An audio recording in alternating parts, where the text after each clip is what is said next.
All right, hello everyone, and welcome to another video for the day where we're going to look at big mark questions in BCE economics. Someone requested yesterday to have a look at some of the 6 mark and 8 mark questions that have been on exams. We're just going to look at 2 of them because essentially all of them boil down to the same kind of thing. So we'll get into them relatively quickly, talk about how you should go about structuring a response for them, looking at some samples for them, one from VCAR, one that I've done for a question that I've modernized, and then hopefully you'll feel a bit more confident in tackling them because they are pretty scary. But at least there's not 10 markers in here like business and legal. Jokes on those kids, which is probably also you. So first up, 2E from 2019. Assume an economy is experiencing fall in the rate of unemployment, but a weaker than expected growth in wages. I chose this one partly because it's actually a very conceptually difficult question. So explain how this scenario might influence the setting of aggregate demand policies. So just to go with this straight away, if I'm to throw on my highlighter and go green, because green's nice, the average here was 2.3, which is pretty low. A third of the marks, essentially, a little bit over. As you can see, the majority of people are in this lower end of the mark allocation. And I think that things that screwed people up, so we're talking about wage growth, which is not something we talk about that often, but wage growth in terms of aggregate demand side policies, which is even more like, they're actually 2 unrelated concepts.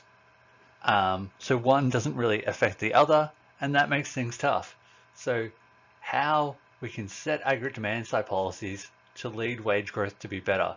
And the other thing that comes here, unemployment's falling, so decreasing unemployment, but wage growth isn't going up, which is strange because often when there's more demand for labor, wages are higher. So we kind of got to delve in very deep for 6 marks to explain that. So let's get into some of the nitty-gritty of it. So the trick to understanding this question is that aggregate demand side policies do not specifically target wage growth, but wage growth is interlinked with unemployment. So that's really important. So as unemployment falls, usually wage growth will increase, but it takes, there's certain reasons for this. So there's an expectation that you'll make the connection that this could mean there's an increase in underemployment, and therefore the unemployment rate isn't a true indicator for the setting of these AD policies. So it's kind of similar at the moment. If you look at the wider world, if this question was this year, there's an increase in underemployment in COVID. Underemployment, why am I writing this out? This is a very long word to write out. But a lot more people working casually or less hours than they'd like to work. So the unemployment rate isn't actually a great indicator of the actual, of the labor force doing the amount of work they want to do. So in this case, both budgetary and monetary policy will be expansionary to create demand for labor and drive up wage growth. So it's a lot to get to for that 6 marks. So to break that down to a marking guide, I'm going to say it's either 1 or 2 marks for explaining the situation where unemployment and weaker wage growth could exist. I'm leaning towards 2 because not many people got that, and that's a key to answering the question correctly. So knowing that although unemployment, so there's 2 ways you could look at it. Either unemployment was nowhere near the goal, and therefore there's still just like, it's not crazy scarce for labor, or the underemployment side of things, which I feel is easier to explain. Then explain how expansionary budgetary stance with examples, and explain an expansionary monetary stance with examples, because that's the really important thing of aggregate demand policies. You've got to talk about both budgetary and monetary policy, which a lot of people only do one, and therefore you can probably only get 3 or 4 of the marks. So a sample, this one that VCAR did, therefore it's like insanely longer than it should be, but let's kind of like try and highlight what the important parts of this are. So this scenario is unusual because ordinarily if unemployment rates are falling, there's a strong demand for labor, and this normally means that wages would be increasing. So that first sentence is good. So we want to keep that. Normally a decrease in the unemployment rate would be seen as a positive economic outcome, but this scenario is associated with slow wages growth, so it would be reasonable to conclude there are plenty of spare capacity and or underemployment in the labour market. You'd probably get away with just talking about one of those. Like I said before, probably stick to the underemployment part. Also, while the unemployment rate may have fallen, it could still be well above the rate that's deemed to occur at full employment, around 4.5%, 4 to 4.5% in Australia. I thought that they really explained the scenario. That's kind of why I said that's probably going to be 2 marks around there, because they're really getting into the nitty-gritty of the scenario. So monetary and budgetary policies are both aggregate demand policies that could be implemented in response to the scenario. That's a pretty redundant sentence. So I'm going to say you probably wouldn't include that. So to promote stronger growth in wages because of the relatively slower rate in economic growth is reducing growth in purchasing power and confidence. The RBA may seek to lower the cash rate, that is implement expansionary monetary policy.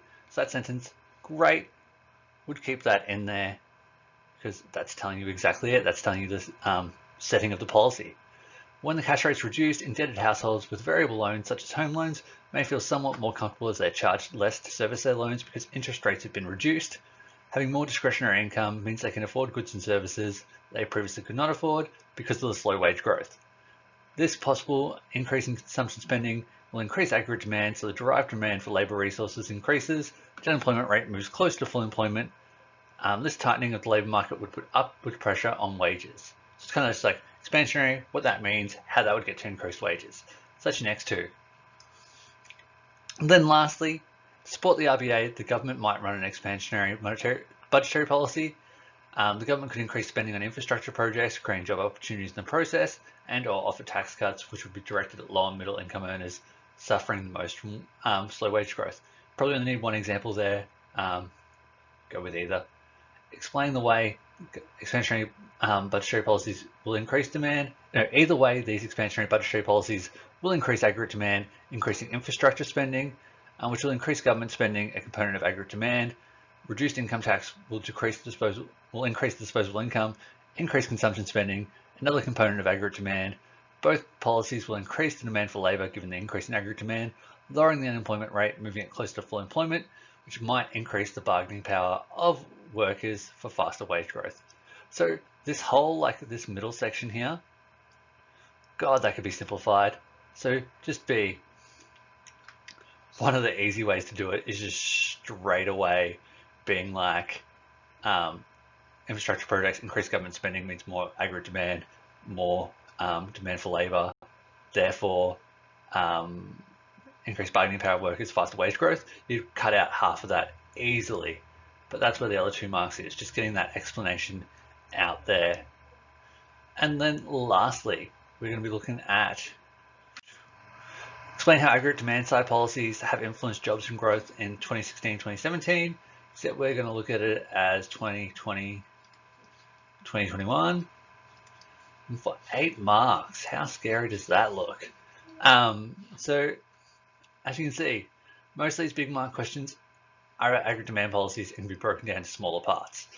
In this case, there are also some about transmission mechanisms, but I haven't included those. So transmission mechanisms in monetary policy, but I haven't included those because they're in some of the other videos and they're not as hard because it's clear where the marks are coming from. So this is just 2 smaller 4 mark questions. So it's explain how budgetary policy has influenced jobs and growth in 2020-2021 and explain how monetary policy has done the same. It's also really key that you extrapolate jobs and growth is referring to the goals of strong and stable economic growth and full employment, and being specific to that is always important. So that's a really key point. A lot of people apparently just kept referring to jobs and growth, but never really delved deeper into the things that they studied, which is economic growth and employment, and therefore you can't get the full marks. So the average for this was 3.6, so just under half. Not great. Obviously, you'd prefer to get the 8. So how I'd break this down: 4 marks for the budgetary policy part. So 2 marks for being how it's influenced economic growth, and 2 marks for how it's influenced full employment. Monetary policy, 2 marks for how it's influenced economic growth, and 2 marks for how it's influenced full employment. All right, so now to get into my sample for this. So in 2020-2021, the aggregate demand side policies have been expansionary in nature to offset the impacts of a downturn caused by the COVID-19 pandemic and attempt to protect or create jobs and stimulate growth. I figure it's important to have a statement like that at the start, because it kind of like gives an umbrella for your answer of what you're going into talking about then. So a $213 billion deficit has been used via expansionary budgetary policy to increase spending in areas such as infrastructure projects, such as the upgrades to the Shepparton and Warrnambool rail lines, which creates jobs and therefore helps to increase levels of employment during the pandemic. This then helps achieve the goal of full employment, approximately 4 to 4.5% of unemployment. This also represents an increase in government spending, which is a component of aggregate demand. If aggregate demand has increased, this sends a signal to businesses to increase their overall production, therefore increasing the rates of economic growth, bringing it closer to the goal, which is 3 to 3.5% of GDP growth per annum. In tandem with expansionary budgetary policy, there has been expansionary monetary policy, which has decreased the cash rate to historic lows of 0.25, which has been partly passed on by banks through lower interest rates for consumers and businesses. This lower rate of interest attempts to increase private consumption and investment spending, which would therefore increase aggregate demand. This increase in aggregate demand would signal businesses to increase production, which would increase our economic growth, bringing it closer to the goal. To increase their production, firms may need to increase labor resources, which therefore decreases the unemployment rate. However, due to low levels of consumer and business confidence, these changes have not completely had the impact which has been desired. That last statement is not completely necessary, but I like to have it there because it's kind of like, it's really just big noting yourself, just being like, hey, look, I understand the policies, but I also know how they work and when they don't work. So kind of just showing a high level of meaning. But hopefully that can kind of really show how, if you break it down into smaller parts, the questions aren't as terrifying overall. And you can really structure that into like, this is where I think the marks will be. But if this wasn't helpful, let me know. If it was helpful, let me know as well. If there's anything else you'd like done in this space, let me know, and I'll do my best to get it up in the near future. Might be a bit slower in between things as face-to-face classes come back next week, and hopefully your own teacher will be very helpful, but I'm more than happy to be helpful to you. On that, yeah, as always, send me emails for any questions, leave comments for any questions. Happy to help. On that, I hope you have a wonderful day, and I'll talk to you next time. Goodbye.